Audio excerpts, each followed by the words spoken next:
ഒരു നടുക്കുന്ന ഫോൺ സംഭാഷണം വന്നിട്ടുണ്ട്. അതായത് അൻസാരി ഉസ്താദും മറ്റൊരാളും തമ്മിൽ തല്ലുന്ന ഫോൺ സംഭാഷണമാണ്. ഓണം ആഘോഷിക്കണോ വേണ്ടേ എന്നാണ് വിഷയം. ആ ഒരു ഫോൺ സംഭാഷണം കേൾക്കുമ്പോൾ നിങ്ങൾക്ക് ക്ലിയർ ആയിട്ട് എന്താണ് അൻസാരി ഉസ്താദിന്റെ നിലപാട് എന്ന് അറിയാൻ പറ്റും.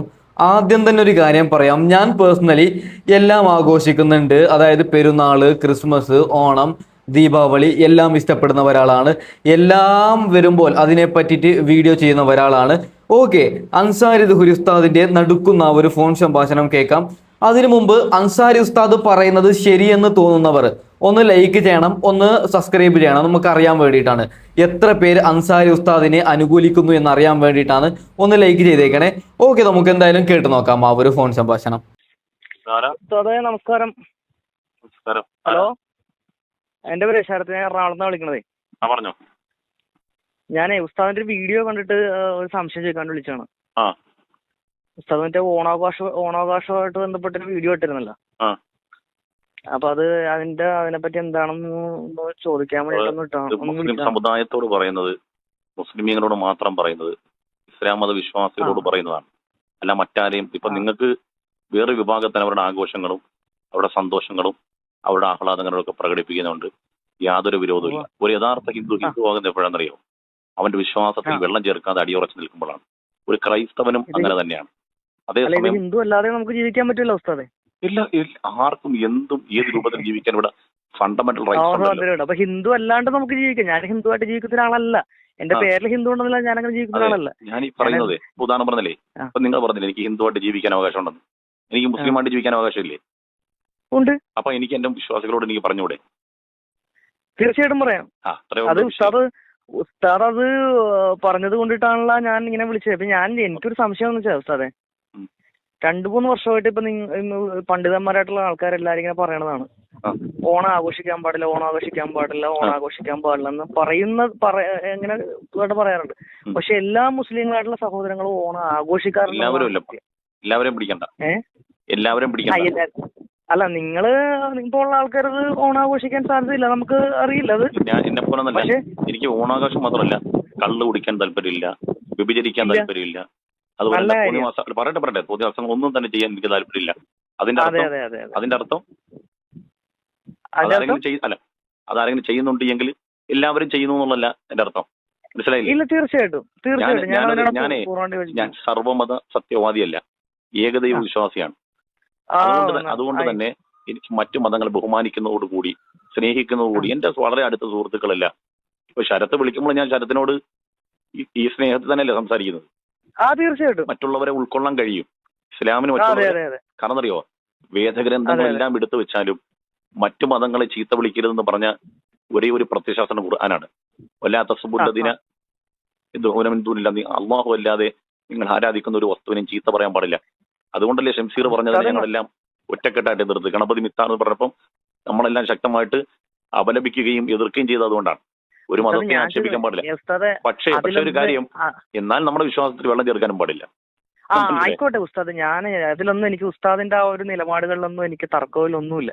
ഈ ഓണം പോലത്തെ ആഘോഷം എന്നൊക്കെ പറഞ്ഞാൽ ഇപ്പൊ ഇന്ന് ദുബായ് കിരീടാവകാശി ഇന്നലെ ഓണം സദ്യ ഉണ്ട്. എല്ലാ മലയാളികൾക്കും പുള്ളി ഓണം നേർന്നേക്കണേ. ഇസ്ലാം എന്ന് പറഞ്ഞാലേ ദുബായ് ഭരണാധികാരിയോ ഞാനോ നീയോ ഈ നാട്ടിലെ മതപണ്ഡിതരോ അല്ല, മറിച്ച് വിശുദ്ധമായ ഗ്രന്ഥവും പ്രവാചകന്റെ തിരുമൊഴിയുമാണ്.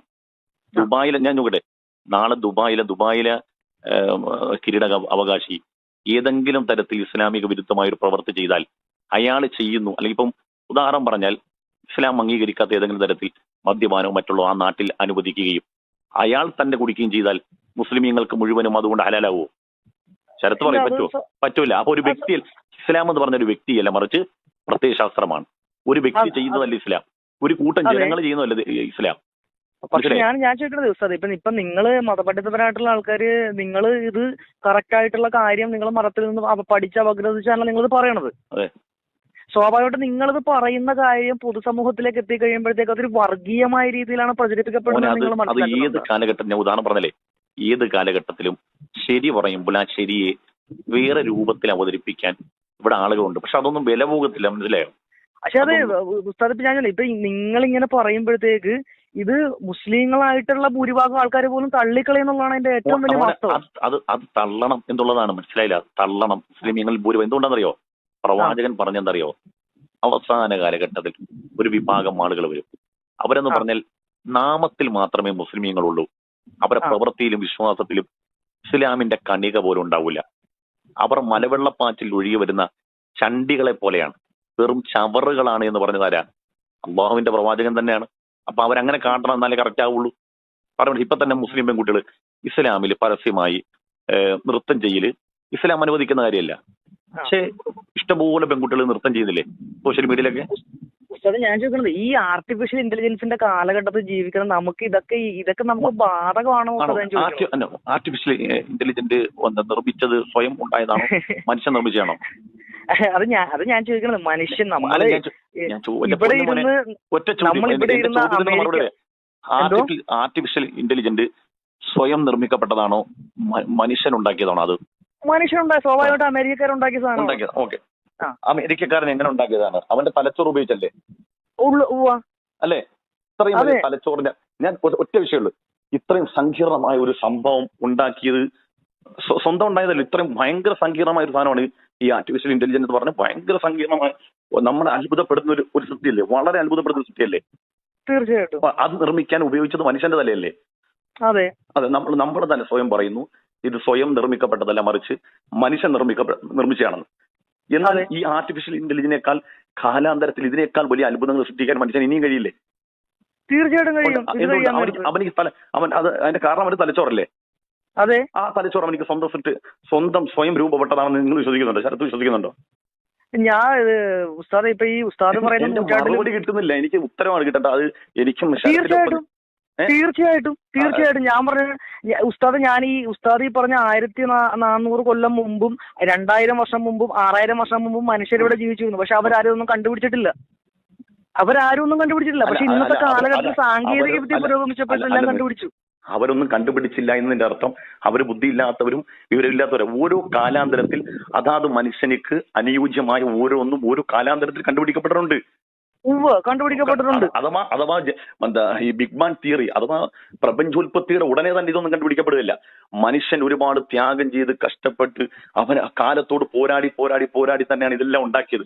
അപ്പോഴും നമ്മൾ പറയുന്നു മനുഷ്യൻ കാലത്തോട് പൊരുതിയ നമ്മൾ പറയുന്നത്. മനുഷ്യൻ കാലത്തോട് പൊരുതിയത്. മനുഷ്യൻ ഈ കാലത്തോട് പൊരുതാനുള്ള ഈ മെമ്മറിയും ഈ കരുത്തുറ്റ കഴിവൊക്കെ എവിടുന്നാ കിട്ടിയത്? കിട്ടിയ ഉസ്താദ്? അത് മനുഷ്യൻ ആർജിച്ചെടുത്ത കഴിവല്ലേ ഉസ്താദ്? ഇങ്ങനെ സ്വയം ആർജിച്ചെടുത്തോ? ആ ഉത്തരം കിട്ടുന്നത് സ്വയം ആർജിച്ചെടുത്തോ? ഉസ്താദ് ഈ ലോകത്തിലുള്ള എല്ലാ ഞാനൊരു കാര്യം വെള്ളത്തിൽ അടങ്ങിയിരിക്കുന്ന ഘടകം ഏതൊക്കെയാ? വെള്ളത്തിൽ അടങ്ങിയിരിക്കുന്ന ഘടകത്തെ നമ്മൾ കണ്ടുപിടിച്ചു അല്ലെ? ഈ ഘടകം പിടിച്ചു. ഈ ഘടകം കണ്ടുപിടിക്കുന്നതിന് മുമ്പ് വെള്ളം ഇല്ലായിരുന്നോ? ഉണ്ടായിരുന്നു. അത് പിന്നീട് നമ്മൾ കണ്ടെത്തുകയാണ്. നമ്മൾ കണ്ടെത്തുകയാണ് അതിനകത്ത് ഉള്ള ഘടകം. നിലവിൽ വെള്ളമുണ്ട്. അപ്പൊ നമ്മൾ പറയുന്നത് എല്ലാ വസ്തുക്കളും ഇവിടെ ഉണ്ട്. നമ്മൾ പിന്നീട് അതിന്റെ ശരികളിലേക്കും അതിന്റെ ഉത്തരങ്ങളിലേക്കും നമ്മൾ എത്തിച്ചേരുകയാണ്. അത് എത്തിച്ചേരുന്നത് നമ്മുടെ ബുദ്ധി കൊണ്ടാണ്. ആ ബുദ്ധി നമ്മൾ പറയുന്നു ഈ നമ്മുടെ ബുദ്ധി ഉപയോഗിച്ച് നമ്മൾ കണ്ടുപിടിക്കുന്ന വലിയ വലിയ അത്ഭുത സംഭവങ്ങൾ മുഴുവനും നമ്മുടെ തല ഉപയോഗിച്ചാണ് കണ്ടുപിടിക്കുന്നത്. സ്വയം ഉണ്ടായതല്ല നമ്മൾ പറയുന്നത്. പക്ഷെ നമ്മളെ സൃഷ്ടിച്ച ആ മെമ്മറി നമുക്ക് തന്നത് ആരാന്ന് ചോദിച്ചാൽ നമ്മൾ പറയും സ്വയം ഉണ്ടായതാണ്. അങ്ങനെയാണ് എങ്കിൽ നമുക്ക് ഒറ്റ ചോദ്യമുള്ളൂ, എന്തുകൊണ്ട് മനുഷ്യർ മൃഗത്തിൽ നിന്ന് വ്യതിരിക്തമായി നിൽക്കുന്നു? മൃഗങ്ങൾക്ക് നമ്മുടെ ബുദ്ധിയുണ്ടോ? നമ്മുടെ ബുദ്ധി ഇല്ല. ഈ ഇന്ന് വരെ ചരിത്രത്തിൽ മനുഷ്യനെ മൃഗം വാഹനമായി ഉപയോഗിച്ചിട്ടുണ്ടോ? മനുഷ്യനെ മൃഗങ്ങൾ വാഹനമായി ഉപയോഗിച്ചിട്ടുണ്ടോ? ഉണ്ടാവാൻ സാധ്യതയില്ല. ഇല്ല. പക്ഷെ മനുഷ്യൻ എന്തിനു ഉപയോഗിച്ചിട്ടുണ്ട്? മൃഗത്തിനെ ഉപയോഗിച്ചിട്ടുണ്ട്, വാഹനമായി ഉപയോഗിച്ചിട്ടുണ്ട് അല്ലേ? അപ്പൊ മനുഷ്യനും മൃഗവും തുല്യമാണോ എന്ന് ചോദിച്ചാൽ ഉത്തരം എന്താണ്? മനുഷ്യനും മൃഗവും തുല്യമാണോ എന്ന് വെച്ചാൽ തുല്യമല്ലെന്ന് തന്നെ. എന്നാൽ എന്തുകൊണ്ടാണ് തുല്യമല്ലാത്തത്? ഇത് രണ്ടും വ്യത്യസ്തങ്ങളായ ജീവികളും വ്യത്യസ്തങ്ങളായ ബുദ്ധിവൈഭവമാണ് മനുഷ്യനും അതുപോലെ മൃഗങ്ങൾക്കുള്ളത്. എന്തിനായിരിക്കും ഈ മനുഷ്യർക്ക് മാത്രം സ്വാഭാവികമായി ഇത്ര വലിയൊരു ബുദ്ധി വന്നത്? നമ്മൾ പറയുന്നു ഈ കുരങ്ങിൽ നിന്നാണ് ഇതെല്ലാം നമ്മൾ ഉണ്ടാക്കപ്പെട്ടതും മാറ്റപ്പെട്ടതും എല്ലാം പരിണാമ സിദ്ധാന്തം കൊണ്ടാണ്. എന്തുകൊണ്ട് ഈ മനുഷ്യൻ മാത്രം, കുരങ്ങിൽ നിന്ന് സൃഷ്ടിക്കപ്പെട്ട മനുഷ്യൻ ഇന്ന് നിലവിൽ ഭയങ്കര ബുദ്ധിമാനും നിലവിൽ കുരങ്ങന് ഈ ലോകത്തൊരു സാധ്യത ഇല്ലാതായിപ്പോയി? എന്തുകൊണ്ടായിരിക്കും അത്? അവിടെയാണ് നമ്മൾ മനസ്സിലാക്കേണ്ടത്. മനുഷ്യനൊരു പ്രത്യേകതയുണ്ട്.